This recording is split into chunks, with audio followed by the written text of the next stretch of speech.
Oh, she just had a baby. Oh, she did? She just had a baby. Wow. Where we been? I didn't know.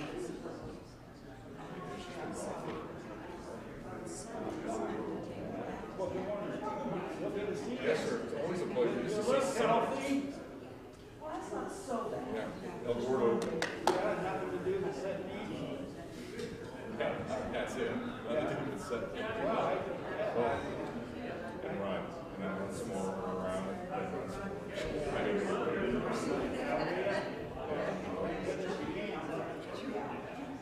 The Romans actually got a godsend this whole year for our works. Has it really? It shut down the World Series. That was just shut down great.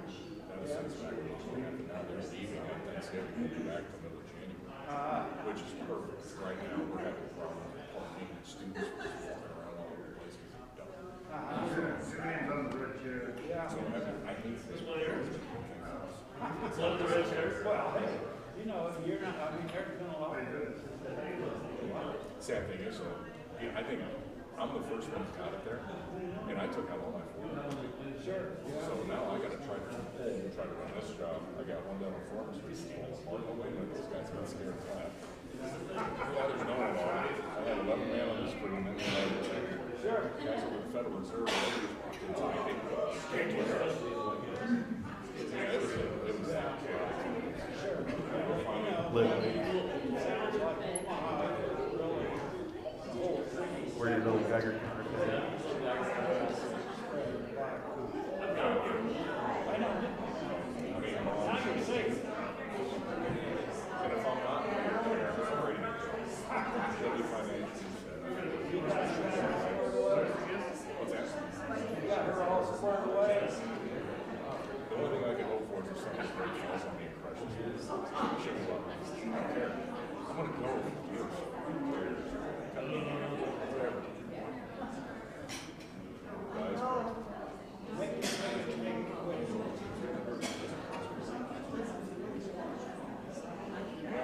what are you going to do? You'll make it out alive of this thing? What's up, Phil?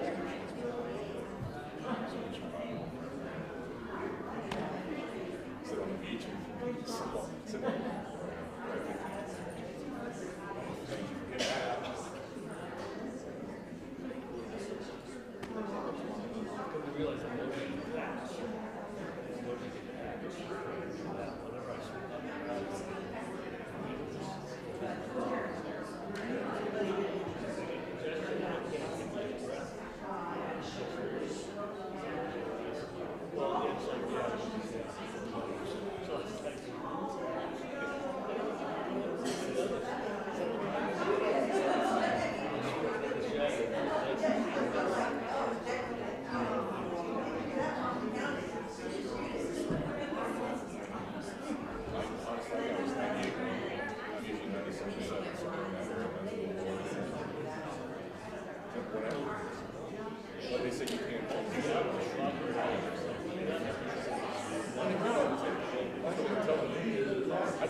you guys hear me? Yeah. Okay. Good. I'm sorry about this. My car doesn't move that fast. Warm heart. But yeah, so they're good. It's really good. Good. It's good. Good.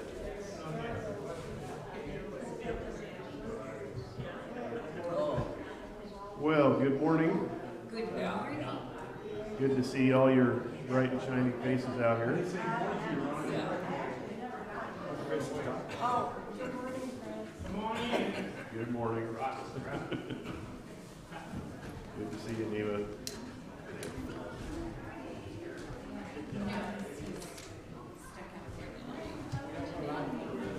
We've got some handouts coming around. Yeah. If you don't have one, Malachi can get one to you. How you doing, Armin? Thank you for getting the doors. It makes a huge difference. My plan today is to cover Joshua chapter 2, which is the story of Rahab and the 2 Israelite spies. There's some really fascinating stuff in here, I think. So I'm just going to jump right in. Just by way of review, can anybody tell me where this picture is taken from and what it has in its field of view? It's what Moses saw. It's what Moses saw at the end of his life. So it's the photographer is standing on Mount Nebo. Does that name ring a bell? And he's looking, or you as the viewer are looking westward toward the Promised Land. Across the Jordan River, you can see the northern end of the Dead Sea off to the left, and then Jericho is on the other side. We'll get a little taste of that today, although not like what we'll do in the future. Does this? I know we haven't. You're all familiar with this story, I'm sure already. Does it have any similarity to any other stories out of the Old Testament?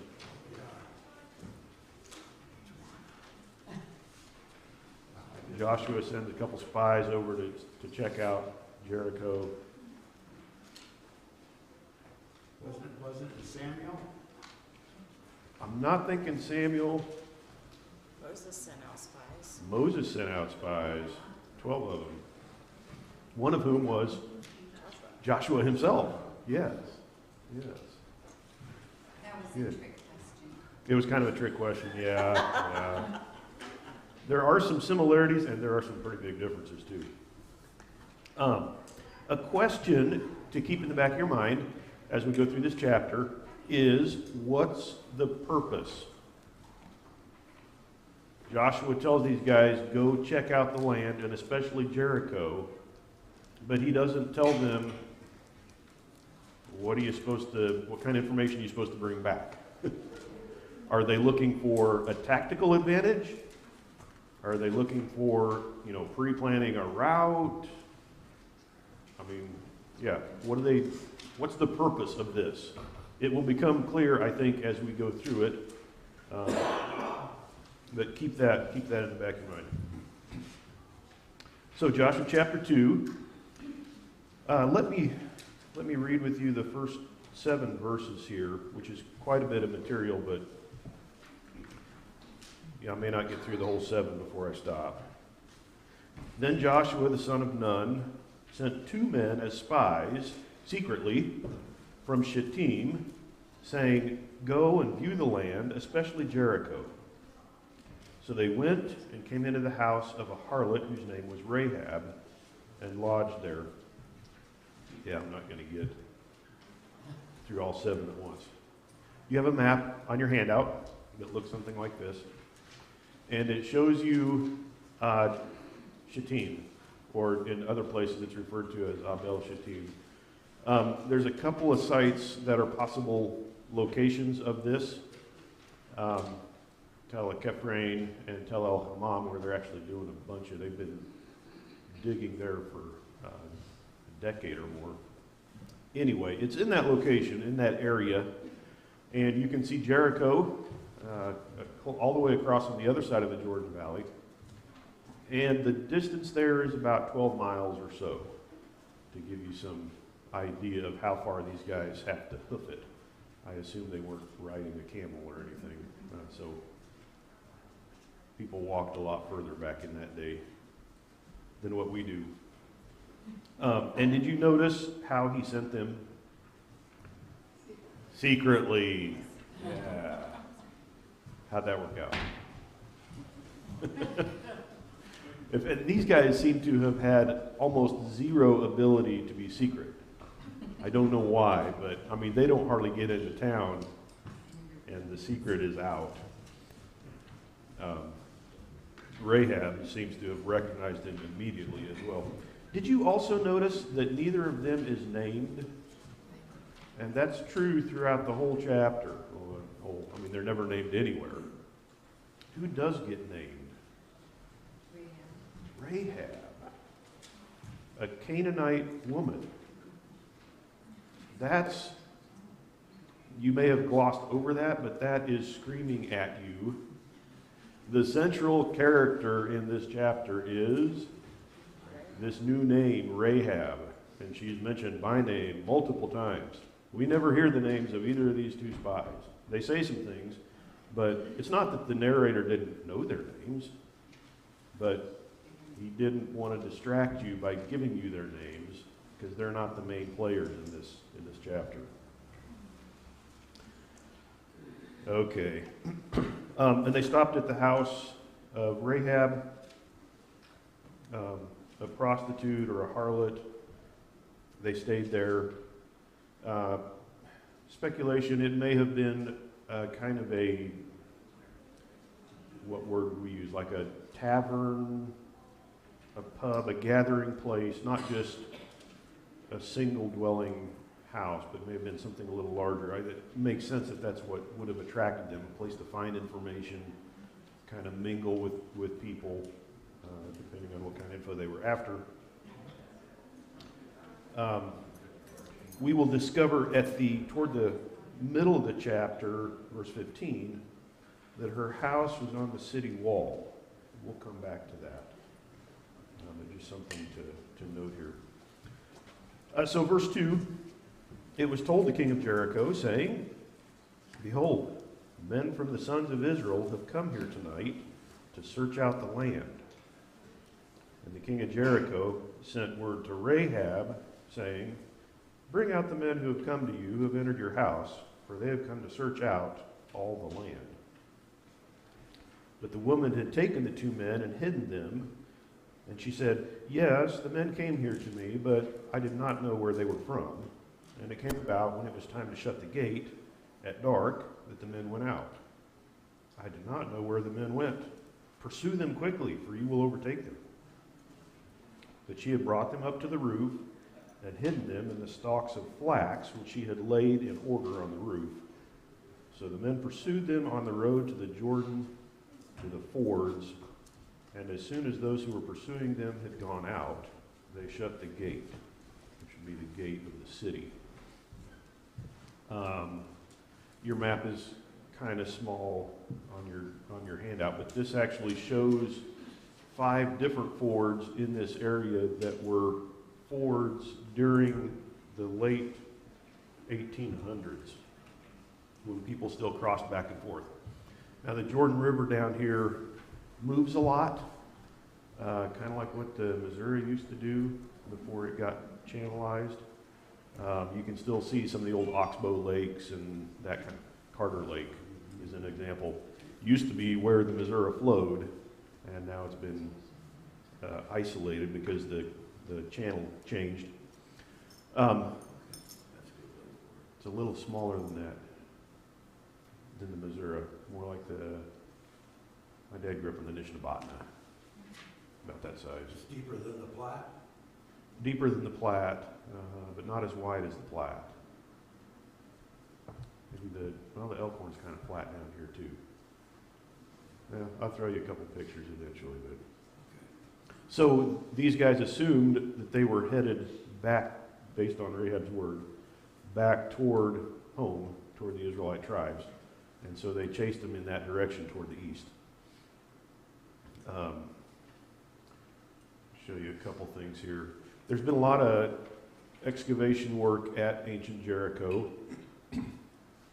In upcoming chapters, I'll show you a lot more photos of this site because when the Israelites come in and take the city, there's a whole lot more narrative about this. This drawing shows 3 different areas that have been excavated by 3 different archaeologists over the years. And most of the site has not been excavated. It's just a few areas that have been. That would have been fun. Maybe I should do that in the future. It would be fun to just put the satellite plan of this building on top of that site, and you'd see that the site's not real big. You can also see there's a double wall ringing the city. An earlier one and then a later one as the city expanded. Just because I enjoy historical and archaeological stuff, this is an artist's depiction of Rahab, in theory. But the reason I'm showing it to you is all of the furniture and other stuff, the box, the big amphora with the straws, all of these things are items that have been discovered around Jericho in tombs from this time period. So I just like to see, oh, that's what the jars in her kitchen would have looked like. The little box is made of wood with ivory inlays. She's holding a hand mirror in her hand. The little combs, can you see the little combs beside the wooden box right here and right here? Carved out of a piece of wood, and they could actually get the lice out of their hair with those or do whatever you do with a comb. The sticks, yeah, those are these things here. Those are actually beer drinking straws. Yeah, I know we don't drink beer that way usually. Yeah. They've found them in tombs, and a little bit of residue at the bottom of the jars. And some of them even had a little strainer down at the bottom end of the straw that you don't see here, carved out of bone or something like that to keep the chunkies out. Because you know what it's like to suck on a straw and get a chunky. Most people don't like that, so yeah. It's always a surprise. Oh man. Okay, so she was approached by men from the king of Jericho and sent them off on a rabbit trail, if you will.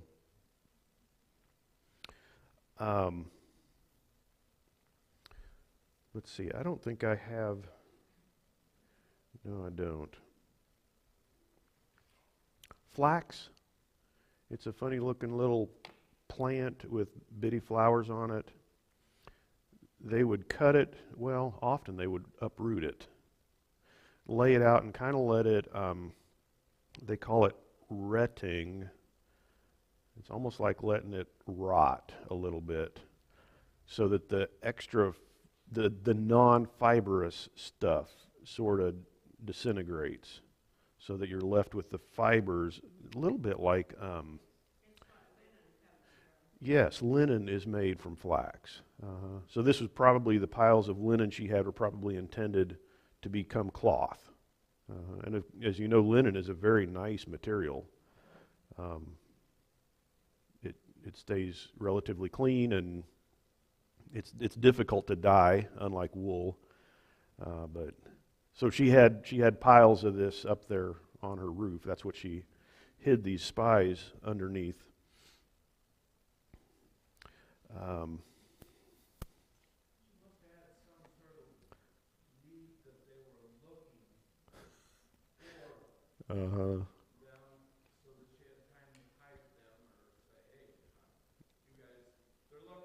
Yeah, they're going to be. And I would love to. They seem to know they came here instead of just random house to house searching. I'd love to know why they knew.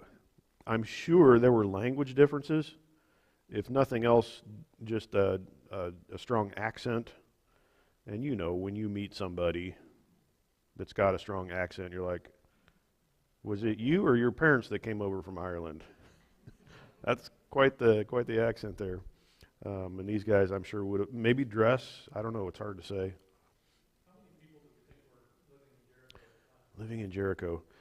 I don't have a good answer for you there. It's always estimated a few thousand. You can definitely figure out a max because they didn't do high rises, maybe 2 stories. Didn't have the technology, so you could figure out a max just based on the square footage. It could have been less than that, but I would say probably I would be surprised if it was 5,000, and probably less than that. But let's see if I can find an estimate for you. I've seen occasional, but it's really difficult to figure out the original size of a city. No. I didn't include any aerial photographs of Jericho in my slides today, but I will in the future. It's a little bitty site. Two average city blocks, about. So, I mean, size-wise, much smaller than Weeping Water or Nahaka or Union, or way smaller than Plattsmouth. I don't know what the population of Plattsmouth is, but I'm sure its population is larger as well. I see that hand.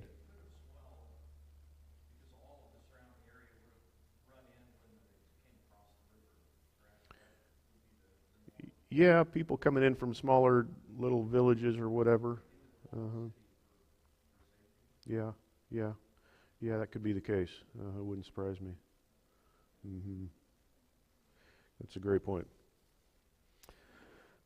I don't know how much time to spend on this. Does the fact that Rahab lied bother you?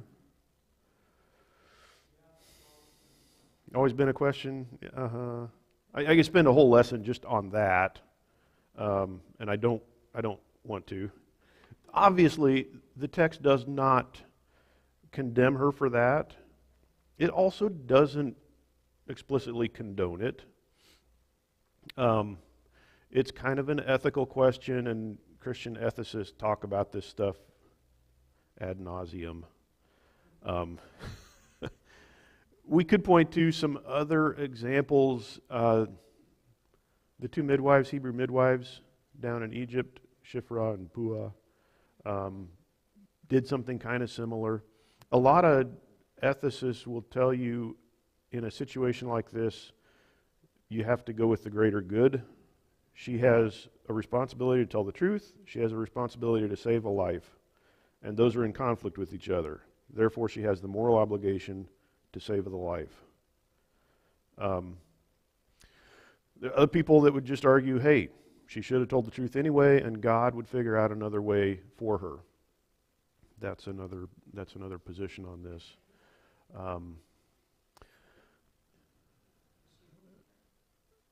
Was she a believer? I would say yes, based on what comes after. There are other people that would argue that a state of war also changes rules of morality on things like this. When you're in a state of war, you are not required to give damning information to an enemy. I think I've said all I'm going to say about her lie. She's mentioned a number of times in the New Testament. The New Testament never condemns her for this. It also does not say that what she did was acceptable. it doesn't mention it. So I'm not going to mention it anymore either. That is there, though, and I didn't want to just completely bypass it. This next section is quite amazing. Starting with verse 8, "Now before they lay down, she came up to them on the roof and said to the men, 'I know that the Lord,'" do you have all caps there? She's using his personal name, Yahweh. That's what the all caps indicates. "I know that Yahweh has given you the land, and that the terror of you has fallen on us, and that all the inhabitants of the land have melted away before you. For we have heard how Yahweh dried up the water of the Red Sea before you when you came out of Egypt, and what you did to the two kings of the Amorites who were beyond the Jordan, to Sihon and to Og, whom you utterly destroyed. And when we heard it, our hearts melted, and no courage remained in any man any longer because of you. For Yahweh your God, He is God in heaven above and on earth beneath. Now therefore, please swear to me by Yahweh, since I have dealt kindly with you, that you also will deal kindly with my father's household, and give me a pledge of truth.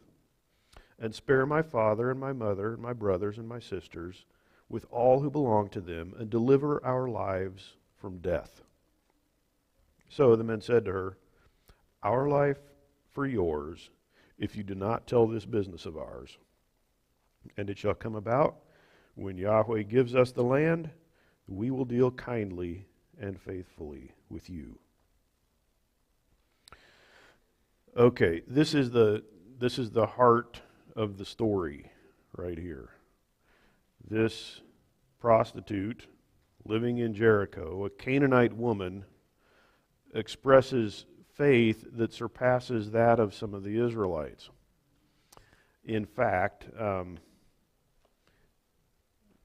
this story of Rahab at Jericho is kind of a bookend that's matched by the story of Achan, chapter 7. And they are nearly mirror opposites of each other. Keep that in mind. He's an Israelite. He knows, he's been through the wilderness. He knows all these stories. He's experienced this stuff and has how much faith? He won't obey God. And she, a Canaanite woman, an amazing expression of faith. We've heard how Yahweh dried up the water of the Red Sea before you. The Israelites had actually experienced that. Now, most of that generation was gone, other than Joshua. But second generation, they had walked through the Red Sea on dry land. This woman had only heard about it, but she believed. It impacted her. She knew it to be true, had faith in God. She mentions a couple of Amorites, verse 10, Sihon and Og. Sihon, if you can see the Dead Sea down here, here's Jericho, here's where the spies were from. Sihon had this territory here, and the Israelites had mashed him when they came through. Og was up in the area of Bashan, and they met him at the Battle of Edrei and quashed him. And you might say, so what? Well, it's a little bit of backstory to that. Sihon was strong enough that he had taken a bunch of territory from other Canaanites up here. And he was one of the big guys in town. And he had not slowed down the Israelites. And to the king of Jericho and his people, they would have said, uh-oh, what are we in for? If Sihon, who's the boss, on the other side of the Jericho can't stand up to them. Og is maybe even a little more interesting. Deuteronomy 3:11 tells us that he was one of the Rephaim. Does that name ring a bell? Big guys, yeah. Giants, the Nephilim. There's one more. The Rephaim, the Nephilim, and there's another. Anyway, he apparently, and I think it's Deuteronomy as well that tells us, yes it is, he had, this Og, had an iron bedstead that was 9 cubits in length, which is big. Apparently a really big fella. He hadn't, in fact, if you go read about their destruction of Og in Numbers 21, they didn't just beat him by a small margin, they obliterated him and his armies. Now again, so those are the two major powers on the eastern side of the Jordan River. What does that say to the king of Jericho? He's in trouble. Yeah. And so you can see why she says, we're all freaking out. Because we have watched what your God has done for you, beginning down with the Red Sea, and even more recently, these guys on the other side of the Jordan.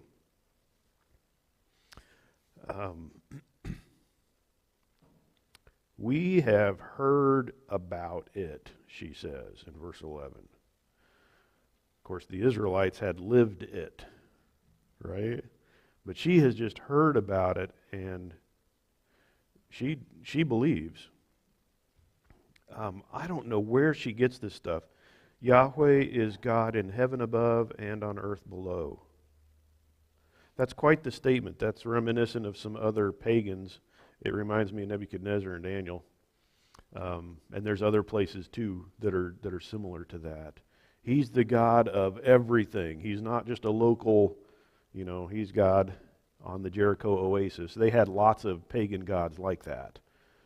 But she says he's the God of everything, rules everything. And so she pleads with them for mercy for her family and herself. And the spies agree to that. Our life for yours. Okay, verse 15. Then she let them down by a rope through the window, for her house was on the city wall, so that she was living on the wall. Can I just ask you again, does that remind you of anybody else? The one I'm thinking of is actually in the New Testament. Yeah, Paul. Do you remember which city he got let down from a window? Bible trivia. Yes, Damascus. Clear up in the north. I'm not sure what the significance of the similarity between these two is, but so they were let down by her. Don't let the order in which this is given to you throw you for a loop, because I'm quite convinced that the narrative, my New American Standard makes it sound like she let him down and then they had this conversation. I'm quite convinced they had the conversation first, and then she let him down. So like in verse 16, and she said to them, I would say, and she had said to them, they'd had this conversation. She said, go to the hill country. Oh, sorry, before I get to that, I wanted to show you two pictures. These are more recent, but the ancient walls are still there. This is a house up at Damascus that is built on the city wall. So this is the kind of thing I would envision her house being like. We would never do this today. But back in that day, it was safe to do. The walls were significant width. They were not a single course of stone, but actually 2 walls, and then they would fill them in if they needed to, or build, they call it a casemate wall. And that's exactly what you see going on here. That photo was taken in the 1890s. This one is more recent, taken in the 70s. It's at Damascus again, a house actually overhanging the city wall, so it would be quite easy to drop somebody out of a window there on a rope. Got to get the rope in there to let them down. Yeah, don't just drop them down. Say it again. The modern city has expanded way outside the ancient walls at Damascus. So yeah, today this would be in the middle of the city. Yeah, some apartment buildings and little cars and stuff in the background there. But those are the kinds of things I would envision for Rahab's house as well. If you're not familiar with that kind of thing, it sounds a little odd. Her house was on the city wall. How does that work? But it does. Okay, so she tells them in verse 16, "Go to the hill country, lest the pursuers happen upon you, and hide yourself there for 3 days until the pursuers return, and then afterward you may go on your way." So not only does she hide them, but she also gives them good advice about a getaway plan. If I put my map back up here, she's encouraging them not to go back toward their camp, but to head up into the hill country here, and it is uphill all the way. So somewhere in here is where they hid out. Okay.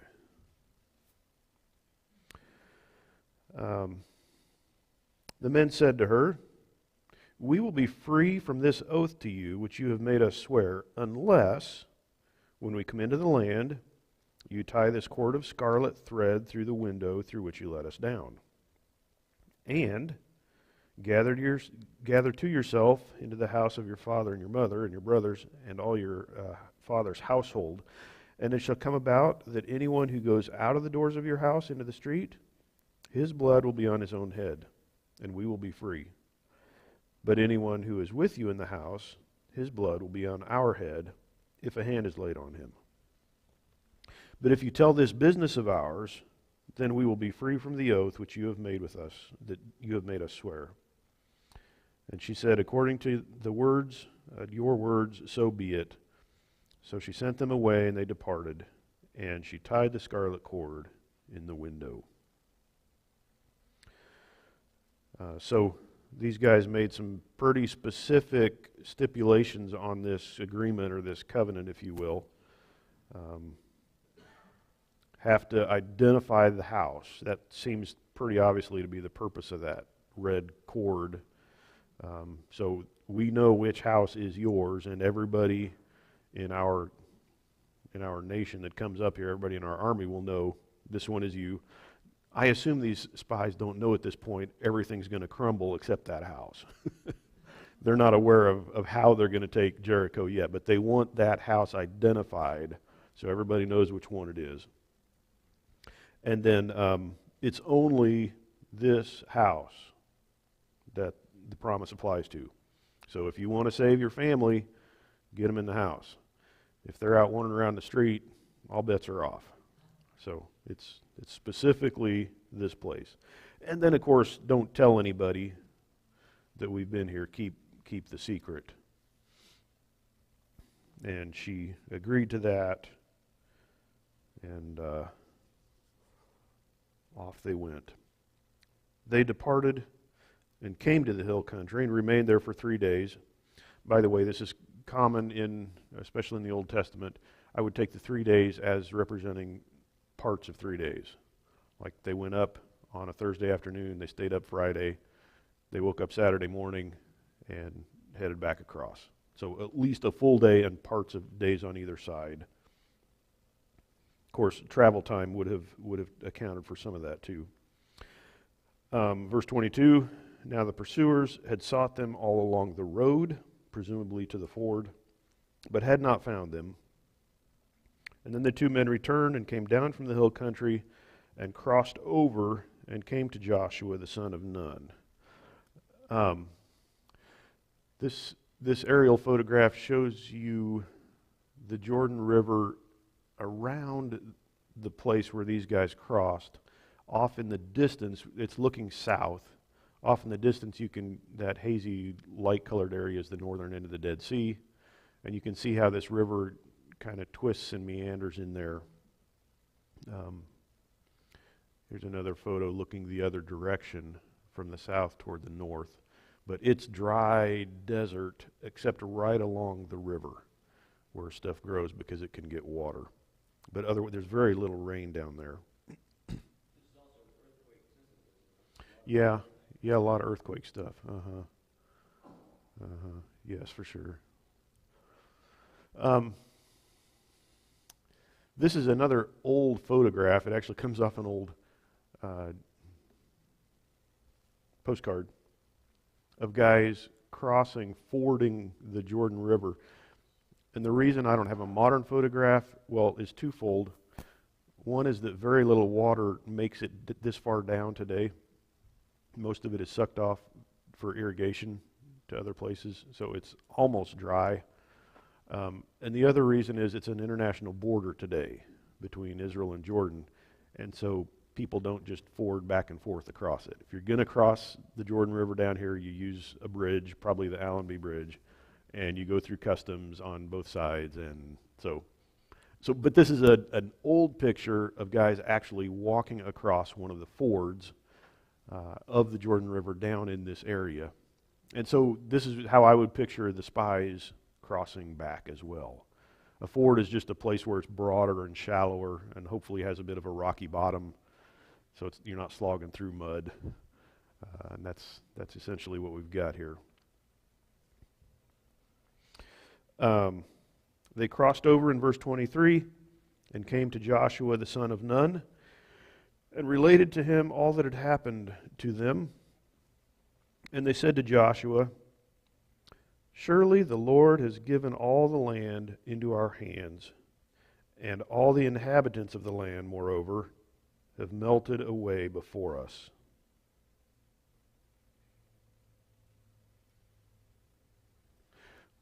What about the route? What about the fortifications? What about the tactical advantages that we might have if we go this way instead of... I'm back to my question of what was the purpose of sending these spies over? Well, their report is recorded for us. And what is it?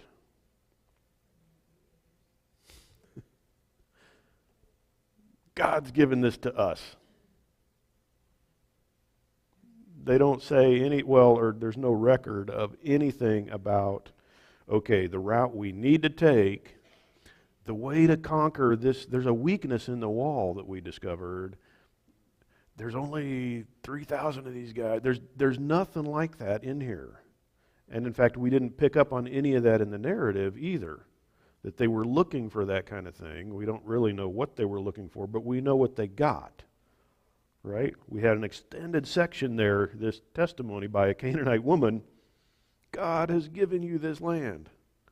Bloop, their ears go up. That's what we were looking for. And so when they come back to Joshua, what's their report? God has given us this land. And I think that's really what they needed to find out, too, what they needed to hear. Okay, I feel like this is getting a bit repetitive, but this also reminds me of another account where somebody goes surreptitiously and, in this case, overhears Gideon. Man, Daniel, is that 2 or 3 now? Yeah, Gideon. So God kept shrinking his army until it was almost nothing, and then said, "Take your servant and go down to the Midianite camp and listen in." And one guy relates to another guy, "I had a dream. This camp got crushed. What's up with that?" And the guy responds, "I know who that is. That's Gideon. And Gideon's like, well, you go read that story in Judges. Gideon falls down and worships God at that point. God has confirmed to him, I got this, I'm going to take care of you. You've heard it from the mouth of a Midianite. Well, something very similar here. The Israelites have heard from the mouth of a Canaanite that God has given them the land. I think that's pretty cool. And I think that's the whole point of this chapter as well. God told Joshua earlier, be strong, stand firm, be obedient to me, do what I tell you to. But he's also giving him reason to believe through the testimony of this woman, Rahab.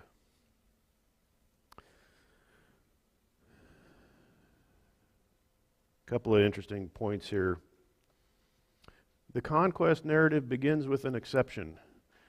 We're going to have the Israelites moving through the land and taking cities and taking territory, killing people, in many cases, going to battle.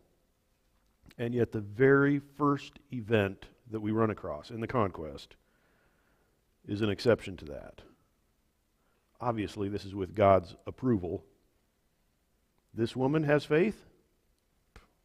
Does she suffer the same fate as the unrighteous? No, because God is righteous. And I think it's probably safe to assume that happens elsewhere if there are other righteous people in the land, that God takes care of them. We don't hear of others, but I think it's really significant that the very first one here is like that.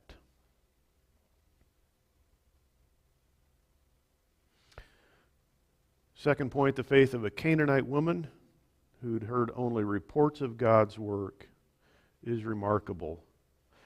Let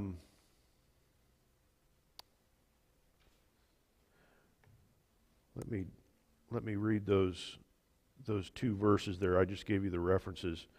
The first one is Jesus speaking to Thomas.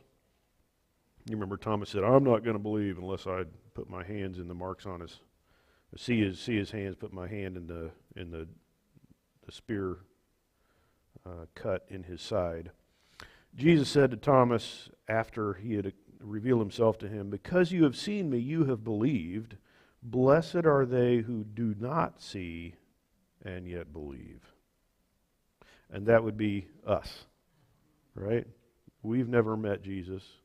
We've never seen Moses or Joshua, but we've heard like Rahab, and we believe. God blesses that. 1 Peter 1, 8 through 9. Peter says to his audience there, "Though you have not seen him, you love him. And though you do not see him now, you believe in him. You greatly rejoice with joy inexpressible and full of glory, obtaining as the outcome of your faith the salvation of your souls." And isn't that Rahab receiving the salvation of her soul, her very life, because of her faith? Fourth point, God's acceptance of Rahab, and that becomes real obvious in chapter 6 when she is actually saved from death. It illustrates God's ongoing interest in the salvation of all men.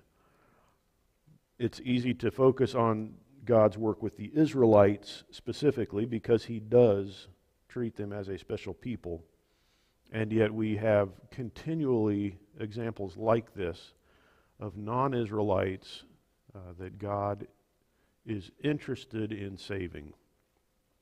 And of course in our day and age, where the church is largely Gentile, that's quite obvious.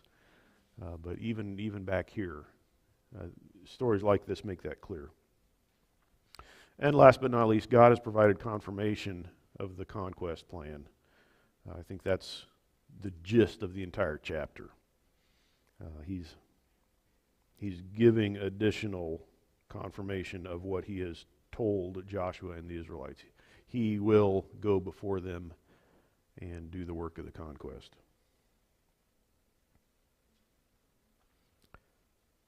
Any questions? Katie?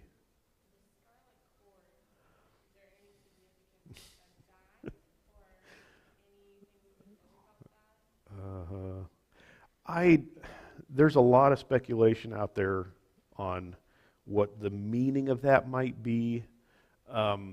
Just as an example, there are some similarities between the stories of Rahab, and I had her name in my mind, Tamar. She's the one that had the twin sons, and they tied the scarlet cord around. Both Rahab and Tamar are non-Israelites. Tamar married in. As people that associate the red of the cord with the red blood of Jesus, salvation. In Hebrew, they're actually different words. The scarlet here is not the same as the red, the word red that's used to describe blood.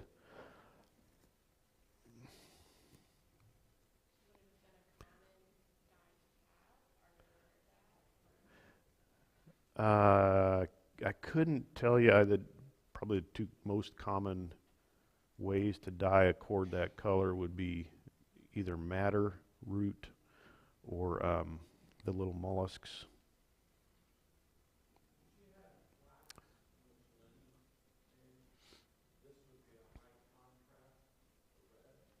Yeah, it would be. I doubt if this was linen, because linen is difficult to dye. It doesn't take color very well, but it could contrast. There's nowhere else in Old or New Testament where a big deal is made out of it. My impression is more it's something that was there, that was visible. They grabbed it, said, use this.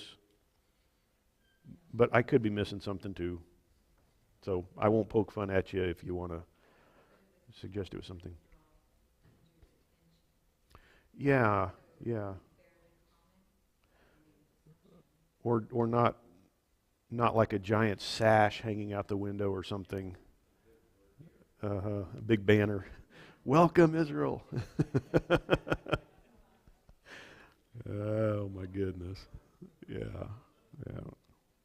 Yeah, it's another fascinating question. There's been a lot of ink spilled on that very question. I'm a little less inclined toward interpreting as allegory than some people are, so or type, but yeah, maybe. Good question. I got to quit, so thanks for listening, and let me close this in a word of prayer. Lord, thank you so much for your word. Thank you for the story here of Rahab. We see your mercy and grace in her life, and we have each experienced that in our own as well. I pray that we would express our faith with a vigor that's similar to Rahab's, that we would not be silent or wishy-washy, but that we would stand firmly on our faith in you and on what you've done for us. Thank you so much for your love for us, and help us to be obedient servants of yours. In your name I pray. Amen.